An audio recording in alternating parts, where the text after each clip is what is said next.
नमस्कार। आज हमारा विषय ये रहेगा कि कोई व्यक्ति अगर मोक्ष पाना चाहता है तो उसे मालूम होना चाहिए कि मोक्ष पाने के नियम क्या क्या हैं। आज हम इस पे चर्चा करेंगे। सबसे पहले हम ये जानना चाहेंगे कि मोक्ष होता क्या है। मोक्ष होता है जीवन मरण के चक्र से मुक्त हो जाना, परमात्मा में विलीन हो जाना, परमात्मा बन जाना। अर्थात हम आज जो सर्वेंटहुड की अवस्था में है यानी नौकर की अवस्था में है उससे मालिक बन जाना, ये है मोक्ष। अब मोक्ष की जो शर्तें हैं वो हमें ज्ञात होना चाहिए। तो मोक्ष के पाने के दो शर्त हैं, एक व्यक्तिगत, दूसरा ब्रह्मांड का शर्त। व्यक्तिगत शर्त है कि आप माया मोह से ऊपर उठें, आप राग द्वेष से ऊपर उठें, परमात्मा से आपको अनन्य प्रेम हो। ये सब लोग जानते हैं कि व्यक्तिगत रूप में क्या क्या शर्तें पूरी करनी पड़ती है जिससे आप मोक्ष के अधिकारी बन सकते हैं। लेकिन आज का विषय होगा कि ब्रह्मांड की शर्तें क्या है। ब्रह्मांड कब आपको आज्ञा देता है मोक्ष पाने के लिए, ब्रह्मांड से इजाजत कब मिलती है कि आपको मोक्ष मिल जाए।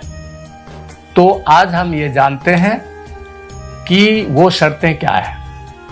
तो ब्रह्मांड आपको तब आज्ञा देता है मोक्ष के लिए जब आप ब्रह्मांड के ऋण उतार दें, ब्रह्मांड से कर्ज मुक्त हो जाए।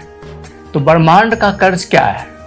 ब्रह्मांड के 3 कर्ज हैं, पितृ ऋण, देव ऋण और ऋषि ऋण।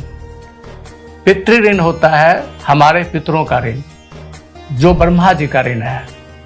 ये तब उतरता है जब आप सृष्टि के क्रम में योगदान दे दें, अर्थात जब आपकी संतान हो जाए तो आपने सृष्टि के क्रम में योगदान दे दिया तो आप ब्रह्मा जी के ऋण से मुक्त हो गए।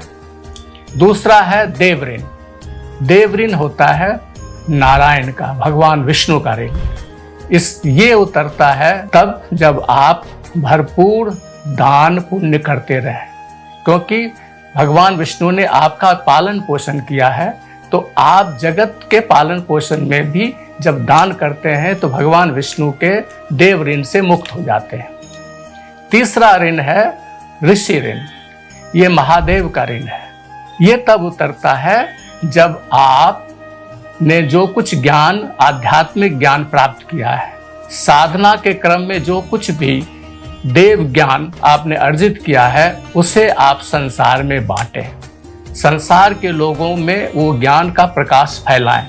जब आप अपने इस ज्ञान के प्रकाश को फैला देते हैं तो आप महादेव के ऋषि ऋण से मुक्त हो जाते हैं। जब आप इन तीनों ऋणों से मुक्त हो जाते हैं, अर्थात पितृ ऋण, देव ऋण और ऋषि ऋण, तब ब्रह्मांड कहता है अब मेरी तरफ से तुम्हें मोक्ष पाने की इजाजत है। तो आइए हम व्यक्तिगत रूप में तो ऊपर उठे ही इन 3 ऋणों से भी मुक्त हों ताकि हम मोक्ष के पूरी तरह से अधिकारी बन जाएं। ओम नमः शिवाय। धन्यवाद।